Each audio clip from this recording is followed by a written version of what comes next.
যখন এলাম আমি বাইরে যাচ্ছিলাম, তখন দেখলাম যে চারিদিকে একটা গন্ধ, বিষাক্ত গন্ধ, নিঃশ্বাস নিতে কষ্ট হচ্ছে। তারপর আমি পেরিয়ে গেলাম, কোথায় হচ্ছে না হচ্ছে জানি না। তারপর দেখলাম যে সব ভিড় এইখান থেকে হচ্ছে ব্যাপারটা। তারপরে এইখানে এসে দেখলাম দমকল ফমকল সব এসছে, থানা পুলিশ সব এসছে। তা নিঃশ্বাস নিতে কষ্ট হচ্ছে, ওরাও হেল্প করেছে, থানা পুলিশও ভালো সহযোগিতা করেছে, হেল্প করেছে, আমরা সব হসপিটালে করেছি।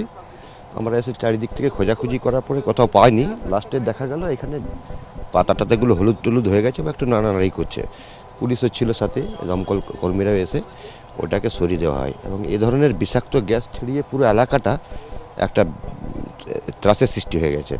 এখন কিছু কিছু লোকজন মারাও গেছে, আর প্রচুর লোক অসুস্থ হয়েছে, প্রচুর লোক। সব নানা রকম যতগুলো হসপিটাল আছে সব হসপিটালে ভর্তি হয়ে আছে। এখন স্বাভাবিক কিছুটা ইয়েছে, তবু গ্যাসের গন্ধটা পাওয়া যাচ্ছে। এটাকে এখন রেসিডেন্সি, হ্যাঁ, না এই ধরনের গ্যাসের সিলিন্ডার আছে, আমরা নিজেরাও জানি না যে এই ধরনের বিষাক্ত গ্যাস এখানে নিয়ে কারবার হয়। তাহলে আমরা অলরেডি আগেই বন্ধ করে দিতাম। এগুলো আমাদের জানা ছিল না। এরা হয়তো কোনো জায়গা থেকে নিয়ে এসে এটা রেখেছে, কী কারণে রেখেছে সেটা মালিক পক্ষে বলতে পারবে।